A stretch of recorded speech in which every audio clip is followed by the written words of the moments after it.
Hi, I'm going to go ahead and get everyone pulled up onto screen. Thank you so much for joining us today. Everyone, perfect. I think we're all set. Thank you to everyone that's joining today's Top 30 Hottest Restaurant Brands, the Art and Tech of Building Brand Loyalty webinar. Today, we're joined by VP Marketing at Doghouse, Justin Bartek, co-founder and CEO of Island Poke, Mark Setterington, Chief Marketing Officer of The Salty, Danny Pizarro, founder and president of Wing It On, Matt and Ciro, and Director of Marketing for Wow Bao, Maureen Chen. Thank you so much for joining, everyone. I'm so excited for the conversations we're about to have that really spotlight what makes each of these brands a top 30 hottest restaurant brand. That being said, we're going to go ahead and jump on in. We went ahead and launched this list way back when meaning 2 months ago. We shared our inaugural top 30 hottest restaurant brands 2023 industry list, where we listened to the public and we're able to spotlight emerging brands that were really building out the brand playbook for the industry. These brands include And Pizza, Doghouse, Starbucks, Cava, Just Salad, Crack Shack, Alfred, Egg Slut, Sweetfin, Cha-Cha Matcha, Mellow Mushroom, The Salty, Big Chicken, Firehouse Subs, Sweetfin, Clean Juice, Milk, Torchy's Tacos, Blaze Pizza, Illegal Pete's, Taco Bell, Crumble Cookies, Plant Power, Wing It On, Bodega, Island Poke, Tacombi, Dave's Hot Chicken, Schlotzsky's, and Wow Bao. Definitely a full list there. I really love this year's roundup. It was a great culmination of brands that have amazing in-store marketing and equally just as amazing digital branding across social, email, SMS, online ordering, and really everything in between. That being said, I'm excited to kick it off with something that's become pretty much essential in the past couple of years. Let's talk brand story and mission and values. We've seen guests not only love the backstory to the brand, but we see them attach themselves to a brand based on the community outreach. And that is something that's truly universal about each of these top 30 hottest restaurant brands and really most emerging restaurant brands. So I'm going to go ahead and kick it over. We'll go ahead and get started with Justin Bartek from Doghouse. Thanks, Savannah. I am Justin Bartek, Vice President of Marketing at Doghouse. Doghouse is an award-winning concept known for gourmet hot dogs, sausages, smash burgers, and chicken sandwiches, plant-based food, and now burritos. We also have a suite of virtual brands called the Absolute Brands, which feature other items out of our same kitchens. And our brand continues to, garner a lot of critical acclaim out there with our all beef hot dogs, with our handcrafted sausages, and we're one of those never ever brands. So no nitrates, no hormones, no antibiotics, 100% Black Angus beef, and everything is served on a King's Hawaiian roll. So that's Doghouse in a nutshell. Amazing. Thank you so much. And then we will go ahead and kick it over to Mark Setterington. Hi, I'm Mark Setterington. I'm the founder and CEO of Island Poke Company. We're an Orlando, Florida-based company that serves Hawaiian-style poke bowls. Like the Doghouse, we only use select ingredients. Aloha Shoyu premium gluten-free soy sauce as a base for our marinating sauces, as an example. And like Savannah said, one of the keys to our success is the way we tie ourselves to our community. Each restaurant has a 4-foot sign that says no friends, just family, Ohana. And that's how we teach every guest, every team member, and every vendor partner. Beautiful, love it. Thank you so much, Mark. And then we'll pass it over to Danny Pizarro from The Salty. All right, so I'm Danny, CMO of The Salty. We are a family-owned artisanal donut shop, donut and coffee shop, focusing on serving, like these other folks here, the best quality products and in beautifully designed spaces. So we currently have 10 locations nationwide, and now pressing the gas pedal a little bit further now with opening about a store a month for the next year and a half and change. We started off as, interestingly enough, as a school project, and then landed into a trailer pop-up to start our company in a dirt parking lot in Miami. And, I think that also gave us that core value and that core background of community. Amazing. Thank you so much, Danny. And then we'll go ahead and kick it on over to Matt and Ciro from Wing It On. Hi, I'm Matt Insero, current president and the founder of Wing It On. I launched the original store in Waterbury, Connecticut in 2011. The story goes that there was a group of me and my friends that would get together every Sunday, watch football. There was no good chicken wings within a 30-minute drive to my house. So we used to argue about who was going to go pick up wings and come back. Nobody wanted to. You'd miss the first quarter of the game. Started cooking my own. The crew said, these are better than the wings we're going to pick up. Why don't you just bring a great wing joint into Waterbury? And it just so happened that my father and I had sold our previous company a year ago to our largest competitor in the state. And I had a little gap in employment, and I decided, you know what, I'm going to take a crack at it. So we launched that original store August 2011 with the goal of being the better wing brand and bringing truly authentic Buffalo quality wings to fast casual. And by that, I mean wings that you'd be proud to bring to Buffalo, New York, the mecca of wings, and they wouldn't kick you out of town. You know, so we do that by things like we make our own buffalo sauce in the store every day using Frank's Red Hot and real butter, just like they do up north. We make our own blue cheese ranch dipping sauces. All the other sauces are made in small batches, and we just really pay attention to all those details that make us the wing joint for wing nuts. Amazing. And then we're going to go ahead and kick it over to Maureen Chen as well. Hi, I'm Maureen Chen, Director of Marketing from Chicago-based Wow Bao. We are known nationwide for innovative Asian street food, particularly the bao, which are steamed Asian buns filled with sweet and savory fillings. And our goal is to make bao a household name across the U.S. Wow Bao turned 20 this Tuesday. So we're super excited to have been around for so long. We started in 2003 with one brick and mortar restaurant in a high traffic mall in Chicago. We started adopting new technologies, adding all kinds of new channels, a Baomobile, electronic cubbies. We are now considered click and mortar with over 600 ghost kitchens, which is our primary business right now, especially when we're talking about loyalty. We also added this year hot food vending machines. We have 6 airport locations and dozens of strategic partnerships with food service locations across the U.S. Our big news now that we are an omni-channel brand is we are launching in thousands of Walmarts this week with our CPG product. So what began as a small kind of side hustle with selling frozen bao has now become a major business unit for Wow Bao. So it's been a big, big year. It really has interesting and challenging implications for what is loyalty. And I'm excited to talk about that today with our other partners. Awesome. Thank you so much, Maureen. We're going to go ahead and jump on in. I'm going to bring up everyone. Actually, I'm going to go ahead and do a quick run through really quick. Amazing backstories overall. I really loved hearing all of it, and we're really going to dive into it today. In this webinar, we're going to go and run through some topics. We're going to go through the art of storytelling, building brand loyalty that generates repeat guests, marketing initiatives and scaling, marketing channels, social, email, SMS, and beyond, future plans and teasers, and then we will have a Q&A session at the end. So if anybody has any questions throughout this, definitely feel free to leave those in the LinkedIn comments and we will answer them at the end. So let's go ahead and jump on in. I'm going to bring up everyone on screen. Bear with me as I figure out the tech side of this. Perfect. That will work for now. I think we are all set. Okay, I just want to go ahead and jump straight on in.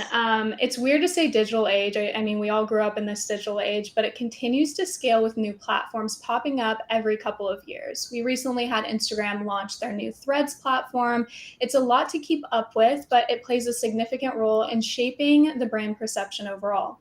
You're able to target new guests, you're able to speak to loyal guests, and you're able to share community initiatives across the board, including menu offerings and anything in between that.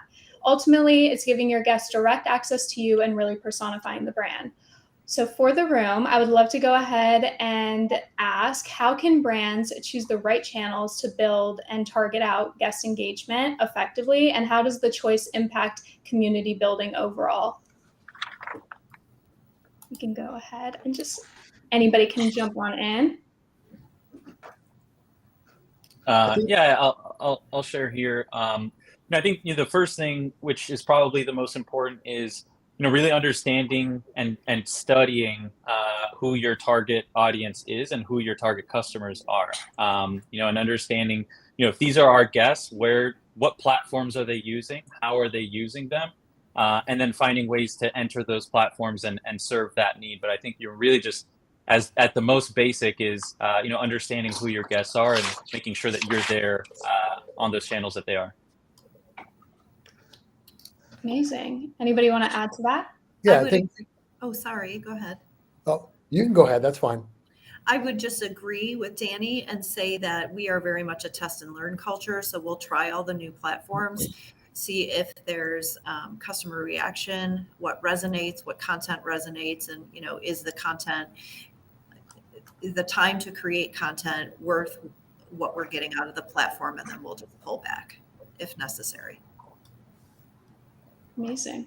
I think on top of that, it's also, create the content that's authentic to your brand. Don't try to, be something for everybody. Be who you are, and it will really resonate with people. And I think that's, one of the things that makes us special is just being true to who we are from the beginning. Amazing. Love it. I'll jump into, I apologize, I'm having a camera issue right now. So no worries at all. You're totally good. Yeah, but I'll just, again, double, triple down on what everybody's saying is you got to understand your customer first, right? Figure out what drives your target audience and what their primary purchasing determinants are. Did they value seek? Are they fanatically driven by quality? Do they deeply care about the cool factor when choosing where to spend dollars? Are they younger, more biased towards gamification? So yeah, do a deep dive on your customer, create that core customer profile, and then cross-reference that against the platforms available, and then you'll at least be headed in the right direction in choosing partners that align with your clientele. Amazing. Yeah, I would just add real quick.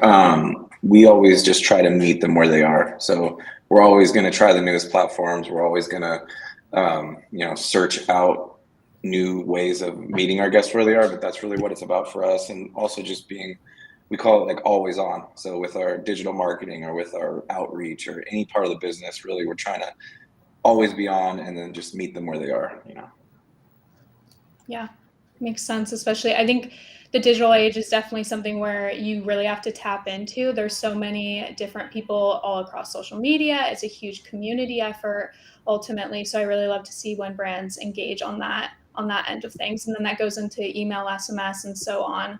But I want to shift gears a little bit and speak or get you guys to speak a little bit to customer data. Within the past couple of years, we've seen the shift in prioritizing customer data for restaurants. And we know gaining customer data is an investment ultimately for a lot of restaurants.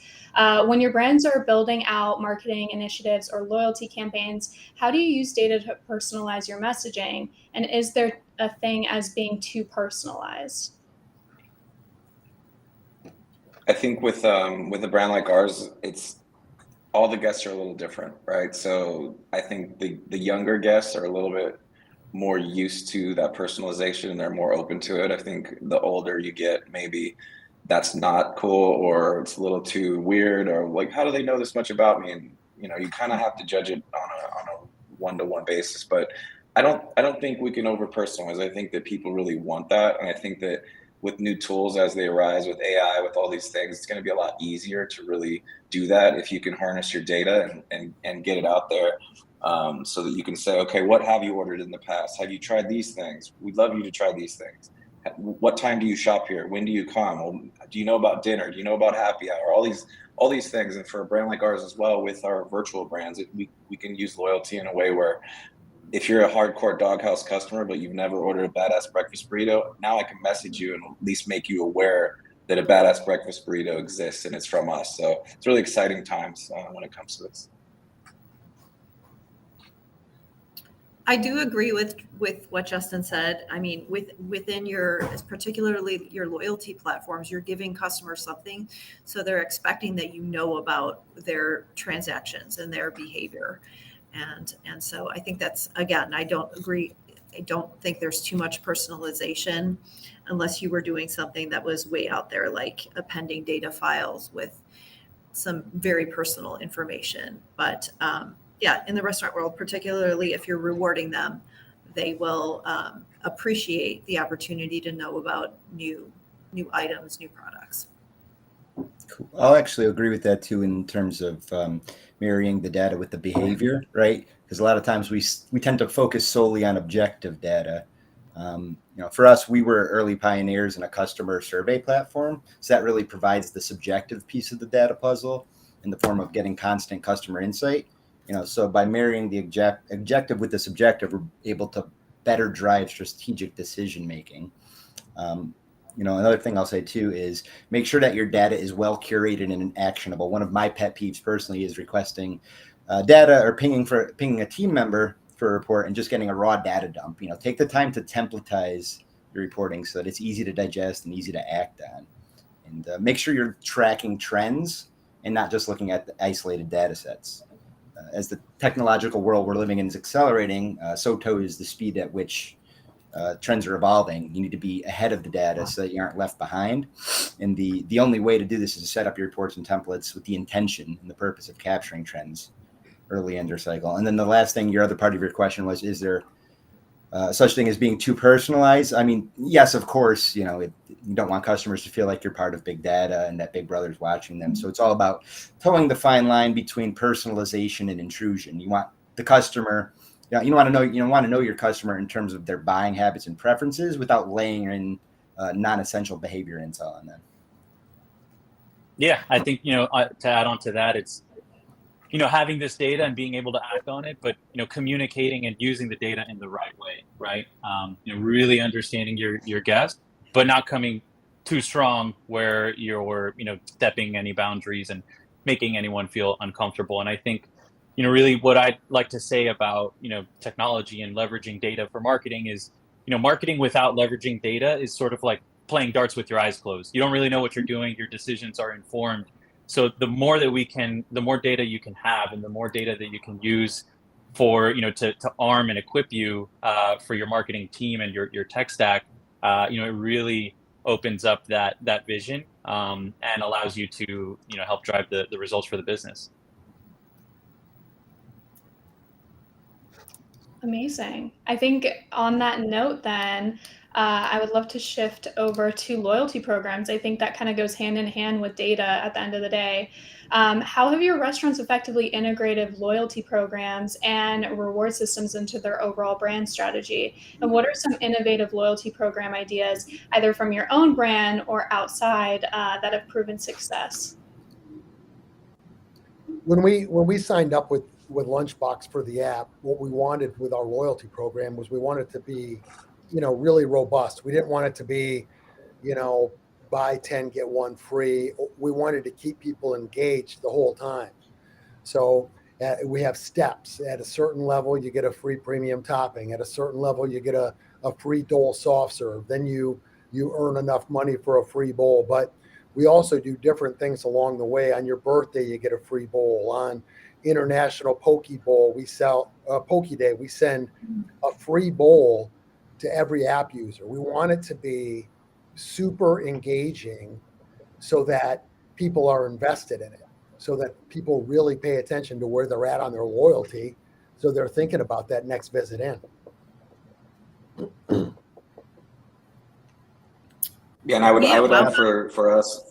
Oh, go ahead. No, go ahead, Justin. You're good. Cool. From day one, we've been a brand that's been about more surprise and delight than strictly a points program, or like you said, buy 10 get one free. We feel that with that approach, the guest behavior is what's driving our engagement, and we've always tried to engage at every level. So even before we had a loyalty program, it's like promptness and reply, promptness and reviews. All those things are the touch points that we were relying on early. And now it's become, about that engagement piece and just really, trying to give you something you don't want. It's like the old Steve Jobs, can we give a guest something they didn't know they wanted? That's an amazing feeling. So I think we're all kind of searching for that, trying to get there with our loyalty. Yeah, I think Mark and Justin, you guys are both spot on. you have to know, it goes back to the other question, right? You got to know your customer, right? Are they young? Are they more into the gamification? Are they looking for surprise and delight? Are they into the new secret menu trend? Like, what is your core customer profile looking for? I mean, we look at our rewards program as the ultimate destination, the end game, so to speak. It's where all our marketing strategy and activity is driving you towards. So our strategy is basically all roads have to lead to our rewards. We try not to discount or provide any incentive offers outside the program as a general rule, is to reserve the real perks and the thank you rewards for fans that have taken that step to join our program. Smart. Try not to devalue the rewards proposition by giving everyone the same experience and offers. So it's kind of how we look at it. That's great, Matt. I'm writing that one down. Yeah, similarly to Matt is, when it comes to us, a free donut is cool. But, just discounting things for no reason, that doesn't build the loyalty to the brand. You become a discount brand, and you're just giving things away. So, creating things that are personalized to them, experientially, that's what we really lean on. So, if we can kind of use the data to understand what type of guest you are, and how about, a donut making class, because you're, one of the, most valued guests of ours. That's something that while a free donut's cool, you're going to enjoy it for a couple minutes. But if you were to participate in something that was experiential, made just for you and for, other like-minded people like you, that's something that you're going to talk about for months or years to come. And now we have this emotional connection with you and our brand. And that's, what loyalty is all about. I love that. Just to jump in and piggyback on that, I would say Wow Bao's loyalty program is based on our dark kitchen model. So there isn't a lot of personal interaction. So our communications have to be vibrant and interesting and unique. Although we technically we have two loyalty programs. The first is very simple and classic points-based program, where we give the customer the agency to choose the rewards they want. And there are timed and triggered messages as well. So it's very, very much what they expect. And then this spring, we, in true to our brand of being a leader in technology, we did launch a Web3 loyalty program that kind of sits on top of that with our partner Flaunt. And we are very much in the learning stages of that. What customers want, what they don't want, what, experiential. These are people who have a kinship to the Wow Bao brand and have a different view of just getting something for reward point food, extra food for reward points. They really want a peek behind the scenes at Wow Bao. And like I said, it's very much a test and learn right now. So kind of fascinating to be working with two different loyalty programs. And, but like I said, it really has to be a vibrant extension of our brand since we don't have customer touch points in person. Amazing. And I think I really want to piggyback off of that specific to Wow Bao. I mean, you guys are an innovator in the tech space. The brand is ultimately the poster child for innovation for the past couple of years. Yeah. You guys are really great at, just a really good symmetry between tech and guest engagement. So for Marine, from Bao Bucks to Hot Buns Club, and more recently Collectabows, the brand consistently is bringing new ways to increase customer engagement across the board. What is the adoption process and overall strategy that goes into implementing something that is so tech forward on the loyalty level? To be honest, it has always been in our DNA, and that is because of our CEO and president, Jeff Alexander. He's fearless, to be honest, and we're a very nimble culture. So we bring along partners who are who kind of go for a fast, wild ride for us to get things implemented very quickly, and it's super exciting and fun because we know, like with Web3, we're one of the first people out there, and we know we're going to be learning a lot, and the landscape is going to change. So we're in early. But we're flexible. Awesome. And you'll see lots of different things rolling out from the Hot Buns Club in the next year. Love that. Can you give us a tease a little bit into what the loyalty members love of it? Is it like a great response on that end? I imagine it is when you guys are rolling out, just like super integrative and a lot of like rich customer engagement on that end. Yeah, like I said, the Collectabao is really cool. They kind of get to own a piece of Wow Bao, and we've gotten good response to the promise of behind the scenes, give us your opinion on flavors, interact with chefs. So those programs are still in development phase, but we're going way beyond what the traditional loyalty will be. Amazing. Awesome. I want to hone in a little bit more to trends and campaigns. So Doghouse recently released a happy hour program featuring beer, sliders, wings, and more. Is constantly introducing limited time menu items on their Absolute Worst Sausage series with continuous rotation of something new. To try, similar to what Starbucks does. I think that they are a superstar in this space with specialty items. How are you incorporating loyalty into campaigns with the Absolute Worst Sausage series?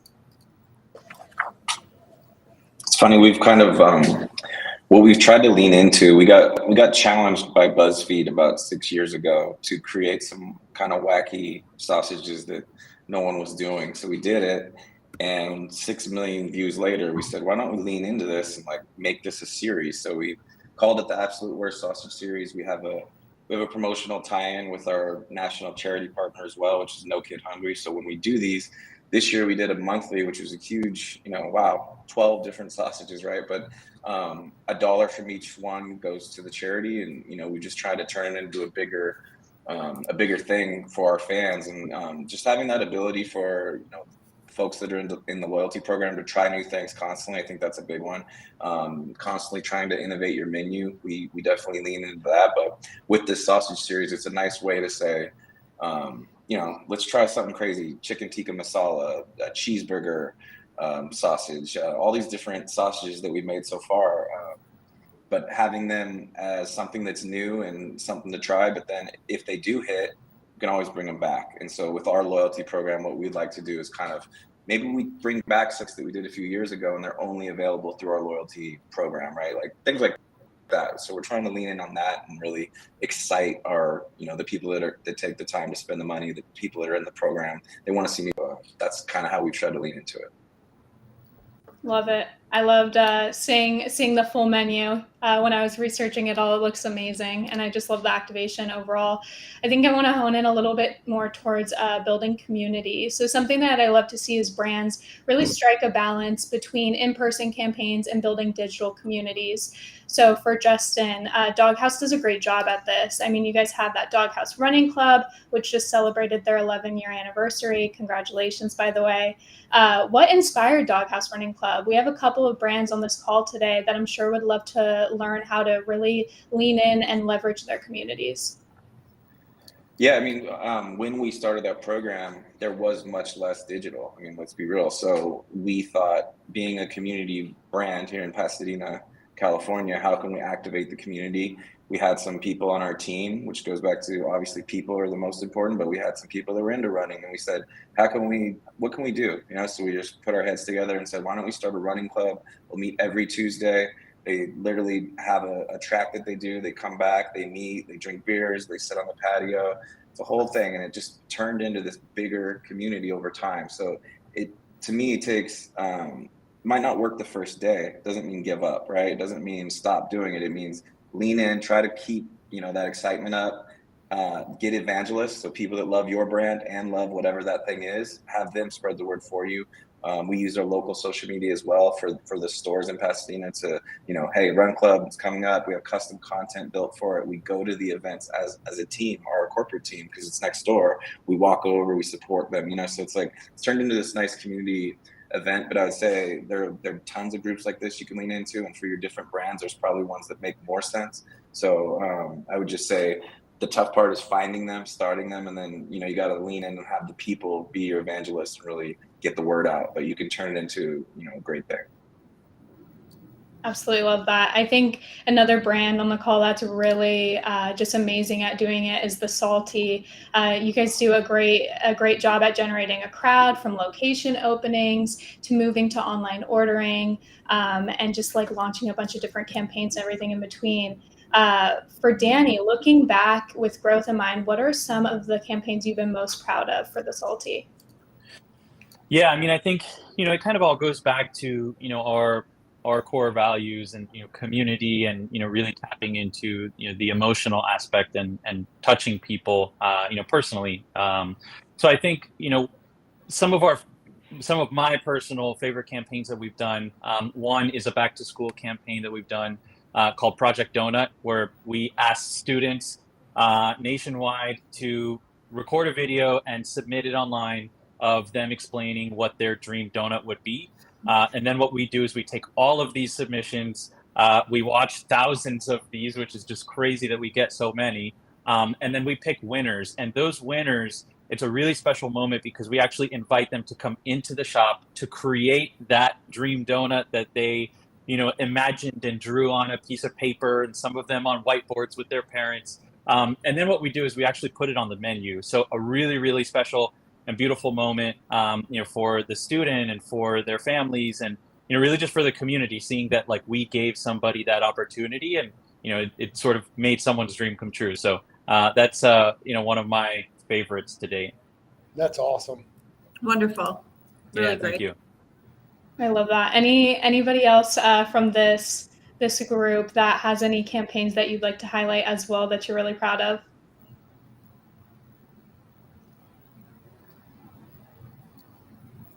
Within top of mind, we can go ahead and circle back on that. Danny, I love that. That's amazing across the board.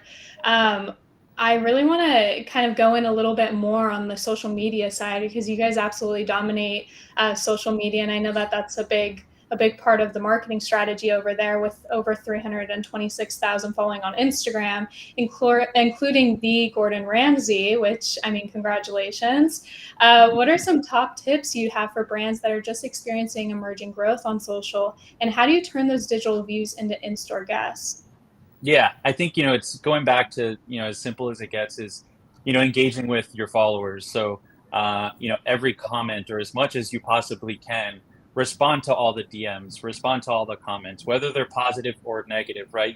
I think the goal is you want to learn who your guests are. Same as, when we're collecting data, through loyalty programs and digital tools, is you want to learn who they are, and you want to learn, how they want to interact with you, and then give them a reason to do just that. So, some of the tools that we've done or that we lean into on socials is, we're asking the community for feedback. We're asking, what flavors would you want to see, or, what's been your favorite item, or, even like possible collaboration ideas. We really tie into, asking our guests and just being open about it. And then, hopefully making things come true that, are what they really wanted. And I think in terms of, driving those digital views and that following into the store, I think it always comes back to, how do we create this like viral loop, this like word of mouth loop, that, one person feels so connected to the brand that they're posting pictures for us and essentially becoming an ambassador of our brand. Because, if you can get somebody to really support you in that way, then, they're going to tell their friends tell their friends, and so on. And I think, just really focusing on those community, focused and community feel good moments, like the Project Donut, or, things where, people feel a connection to your brand. I think that's what's really going to drive that social growth. 100%. I love the idea, Danny, of the phrase you used, brand ambassadors. I had that written down as well. We are in the process of launching a nano influencer program. Paid influencers are great. They can be expensive and very effective, but the people who have very small followings but have deep passion for your brand are very, very valuable. And so we are getting ready to just pretty much onboard anyone who's got interest in sharing news about Wow Bao, particularly in support of our CPG launch.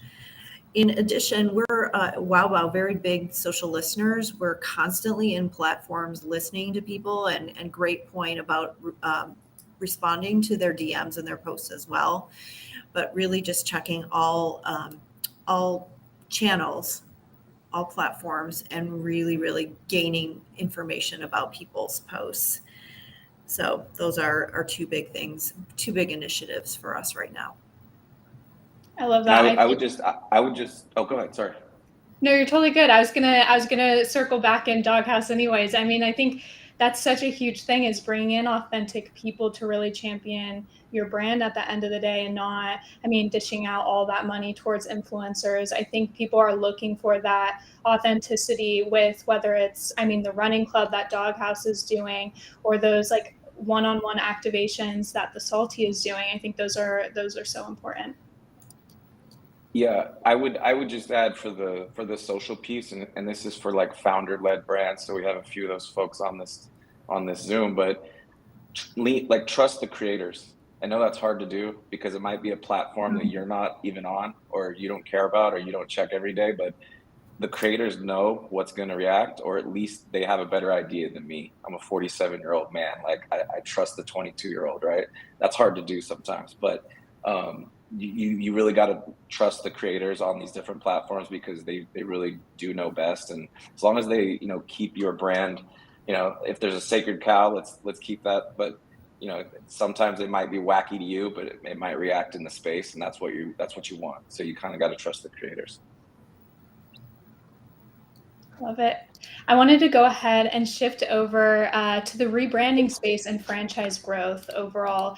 I want to bring in Wing It On for this one. You guys have been buzzing lately with growth, and the brand is franchise. You built this brand with passion behind it. You spoke to it a little bit, but opening it up in 2011, and you've recently moved down south for further expansion, which is super exciting. We've noticed that Wing It On recently pushed out a new logo, the same bright orange background that everyone knows and loves, only with the abbreviated WIO. So for Matt, what inspired this change, and how would you go about adopting to manage the brand on a much larger scale as well when you're making changes like that? Yeah, I mean, so that the whole rebrand came down to, what's our brand story? Who are we, right? We have to keep our brand voice and build the brand voice. I mean, customers are too savvy today, and they'll see through the tricks and inauthentic content. So we have no choice but to be who we are and lean into what makes us great. So for us, the story goes back to last Labor Day weekend. We went out to the National Buffalo Wing Festival in Buffalo, New York, which is like the mecca of wings, right? That's where wings were invented. And we took home first place, best traditional buffalo sauce, and second place, best barbecue sauce. And I mean, we blew people away. Here we are as a chain, not from New York, coming into the mecca and taking home those big trophies. I mean, they wanted to probably throw rocks at us, right? But we always called ourselves the chicken champs, right? Our motto is chicken like a champ. So we said, let's lean into that. Let's be bold. Like our market leader in our space is Wingstop, and they have such a lead on everyone that we just need to be bold and go after them. So we remind customers constantly of our status as the chicken champs and the better wing brand. So our logo rebrand, you can see the elements that we added, like the W is now a crown. There's actually a little hidden Easter egg in between the I and the T. Everybody's familiar with the FedEx logo, right? The little hidden arrow in the negative space. Well, we have our own little number one in the negative space between the I and the T. So we said, hey, we're the chicken champs. We're going to unabashedly move forward and remind everybody of that and just go after the market leader. And it's going to start with our brand and our logo. And that's kind of how we landed on that. Love it. You guys have, really mastered. I think an issue a lot of people have on the loyalty side and the reward side is really making sure that the in-store rewards and digital rewards are really speaking to each other, just across marketing efforts. And I think Wing It On has really mastered it with physical gift card giveaways, holiday celebrations to in-app promotions, and social media, of course, being a big one, a part of that. While technology enables greater personalization and convenience, Matt, how can restaurants ensure that human touch and the brand essence isn't lost along loyalty initiatives that are digital? Right. So first, we realized that personalization doesn't necessarily equal personal touch, right? So to add that personal touch, we need to make sure we're using customer data intelligently to personalize the interactions, offers, and feedback channels that we're asking our guests to engage with. We also want to humanize the experience by leveraging the actual humans involved, right? Both our boots on the ground staff members and the corporate team.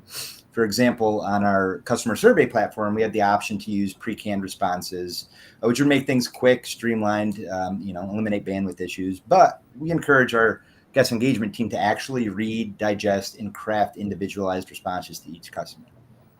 Me personally, I believe there's no better feeling than knowing there's another person on the other end of that connection. There's nothing worse than feeling like you're part of a big sterile machine that treats you as a dollar sign rather than a person. So yeah, just encourage your teams and strategic thinkers to put themselves in the shoes of the customer and ask themselves, does this feel like an experience I would willingly opt into? And if not, head back to the drawing board. Another point I'll make too is you don't always need to steer the ship, right? Let your fans take the wheel occasionally. I could give an example back to our very early days, 2011, 2012. Our nickname today is WIO. It's a play on our initials, WIO.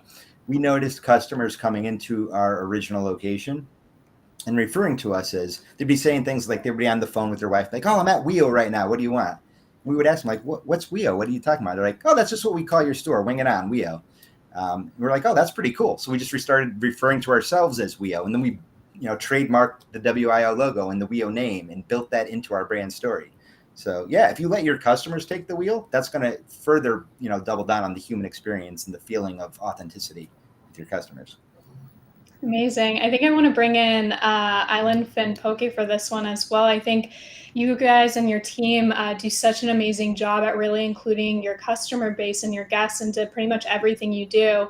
And I think also you could probably speak a little bit more towards the internal team and how that really impacts, externally, how your brand is presented and everything. Obviously, you can't control every aspect of how people perceive your brand, but when you have amazing people behind your brand, constantly serving up the food, or just overall in the communities, I think it really helps. So I would love to learn a little bit more on that side, Mark. Well, the big thing for us is obviously we're fast food. We're kind of like Chipotle setup, but we give a full service experience. So you're treated like a guest in our home.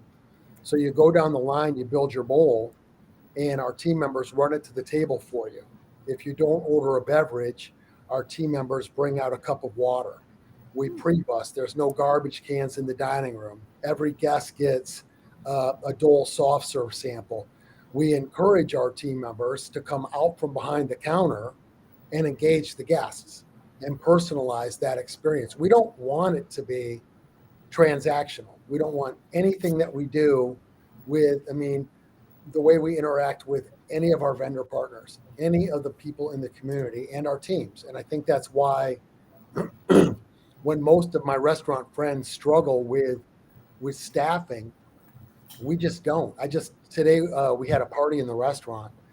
I'm losing a kid named Seth that's been with me for 4 years.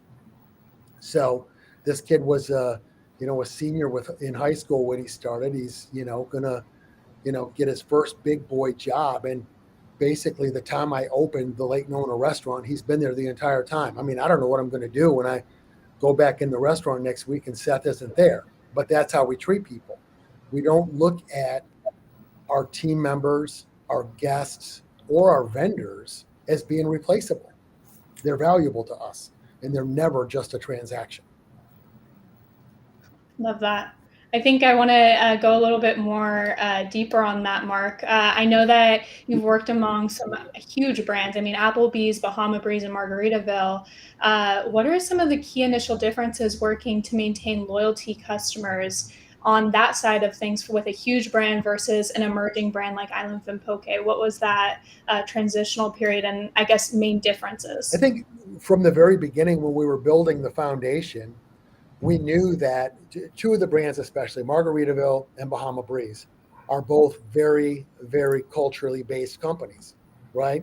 So, one of the things that we did is we created the Island Way, and it's our principle-based leadership, and it's what we base all of our decisions on. We want the brand to be incredibly experiential from the time you pull up, you get a warm welcome greeting, to the time you leave and you get a fond farewell. And that's what both Bahama Breeze and Margaritaville were all about.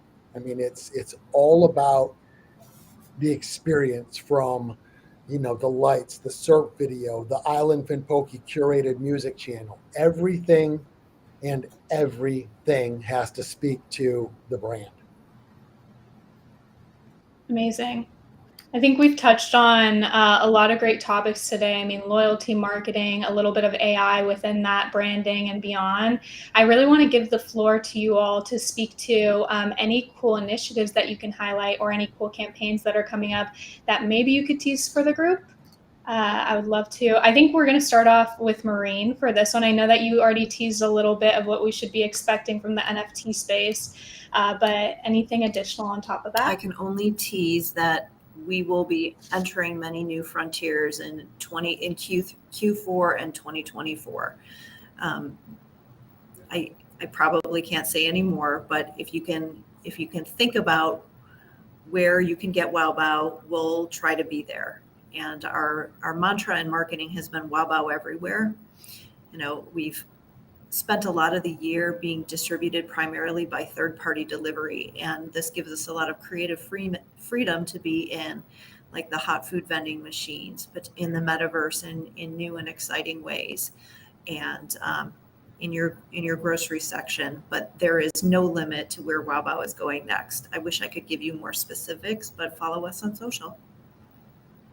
It's exciting. Thank you so much. I'm super excited to keep up to date with Wow Bao. I'm going to kick it over to Justin. Anything Doghouse that we should be expecting?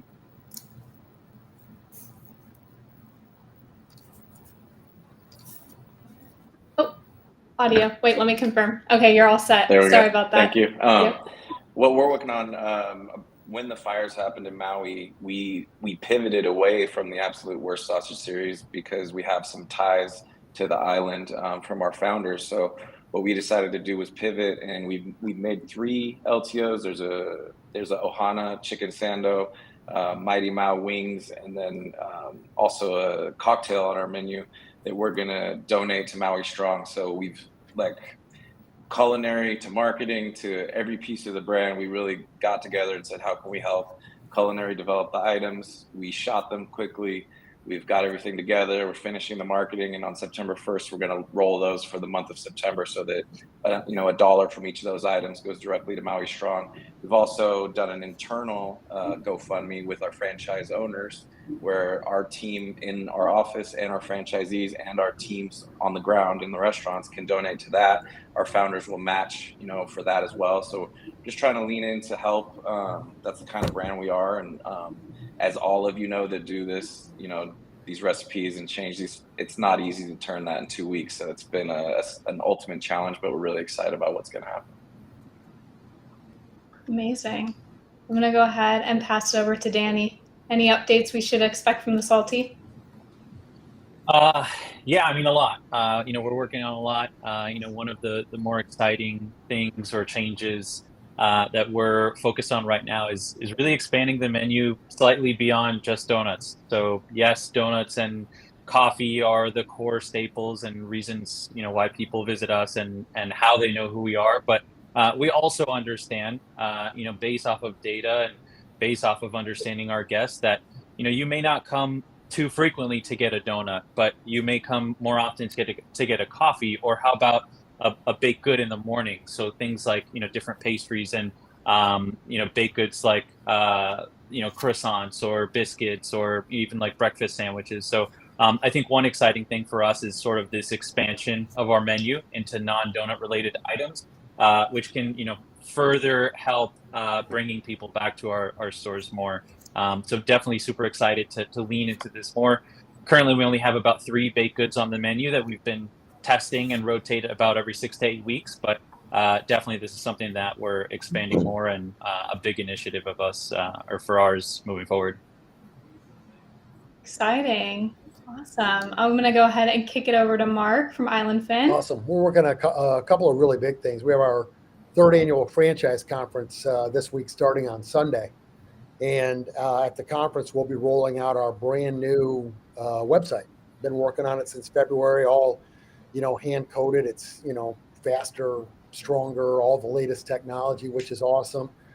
The other thing we've been testing, it's called the Botrista, and it's a robot drink maker. And it's been very well received in our Lake Nona restaurant. We'll roll it out to 5 more restaurants after the conference. And then, something pretty cool on the technology side, it's an app called Opalink.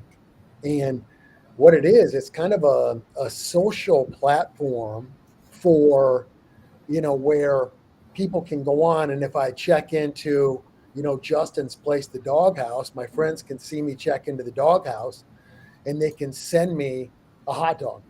Or I can check into the Salty Donut, and they can send me a cup of coffee on the app. And it really makes it super engaging on social media for our friends. and it also helps drive sales to the restaurants. I think it's going to be a great thing. We're testing that out now, and so far so good. Amazing. I'm so excited to see that come out. That'll be so fun. And then I'm going to pass it over to you, Matt, from Wing It On. What can we expect from you guys? Yeah, so like Maureen, I can't get too much into some of our secret initiatives that the parent company, Craveworthy and us are working on. However, I can say that we are looking into the secret menu trend right now, right? Like that's been something huge that we kind of started off as a trickle, and now we're seeing some of the biggest brands in the world, it's like McDonald's, adopting the secret menu and integrating that into their loyalty. I think it's an amazing opportunity to kind of build loyalty without having to rely on that consistent cadence of discounting and denigrating your brand, right? So what we're going to do is look at LTOs, but they're going to be really like wow factor outside the box LTOs, and that's just going to get people like maybe that $5 off your first order didn't do it for you, but if there's a really cool, really wow factor LTO, and you're the kind of person who always likes to try the wacky stuff, but you can only get it through the secret menu, and you have to download the app to access the secret menu, that's going to push mobile adoption, which is one of our big initiatives. So I could say that our first LTO we're actually launching next month. It's going to be called the Lava Berry Pop Rocks. We're actually partnered with Pop Rocks. Everybody remembers those from back in the 80s and 90s. So we're actually going to be putting Pop Rocks on the wings.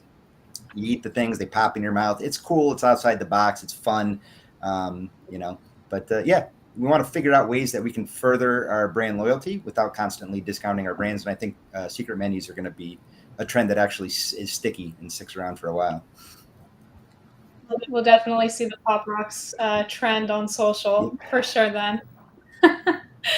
Awesome. I'm going to go ahead and kick it over to our Q&A session. We have about 7 minutes left, and I'm going to go ahead and pull up some questions that the chat has been asking.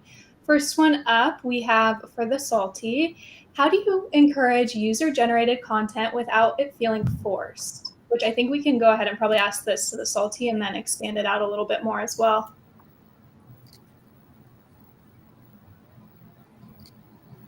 Oh, Danny, I think you're cut off.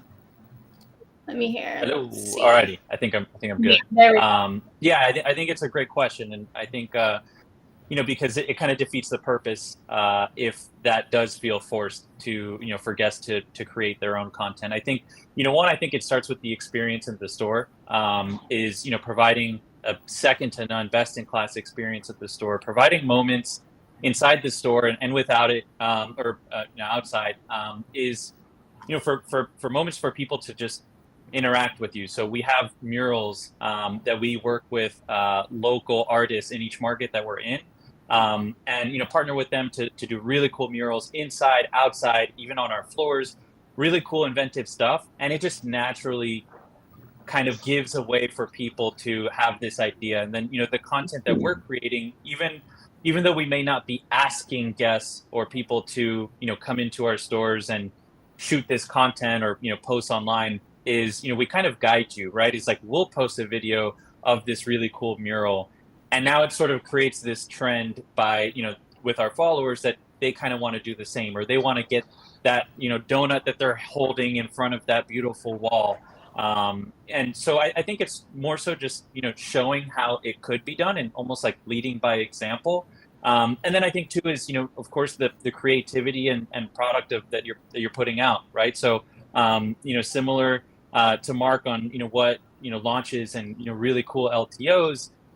Is we do some really cool and very inventive collaborations, and these are things that naturally you're just going to want to post. Like you got this LTO, you went to the store and you tried it, and it kind of creates that natural and organic push for someone to post online, because aside from a campaign like this Project Donut that I mentioned, we're really not asking you to post online because it kind of feels inauthentic. So I think really just doing it in a way that it feels very organic and something that the user or the follower naturally wants to do.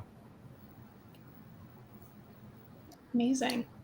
I think I want to go ahead and pick this other question selfishly for myself. I just want to get a little bit of an understanding. Do you guys recommend using an agency or keeping social all in-house? And I think this can be social related or branding related as well. I'll open it up to the floor. I can go. I think we do a mix here. I mean, we've got over 50 locations, so we definitely have an in-house social media manager, but we do have agency partners as well that kind of pick up the slack if we need it. So a lot of it's having our social manager direct that agency, and like I said, I try to trust the youth and really let them drive it, and lean into what's working out there, or at least doing a lot of exploration.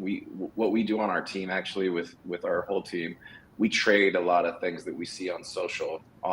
So like, we've got groups on Instagram or within TikTok where we'll send, like, look at what they're doing, look at this thing, have you ever seen anything like this? And just sparks that creativity of, like, we don't have to copy it, but that was a cool idea. Now what can we do that's either on that level or bigger or different? So we do a lot of that. We're really out there paying attention to what's going on. Cool. And I was just going to add that it kind of depends on where you are in your journey, right? When you're an emerging brand, bootstrapping, everything's done with duct tape and bubble gum. You probably are best served by relying on the best people in the industry to just do what they do, right? That's where we were at up through 2022. And then at the beginning of this year, we partnered and merged with Craveworthy Brands as our new shared service portfolio parent.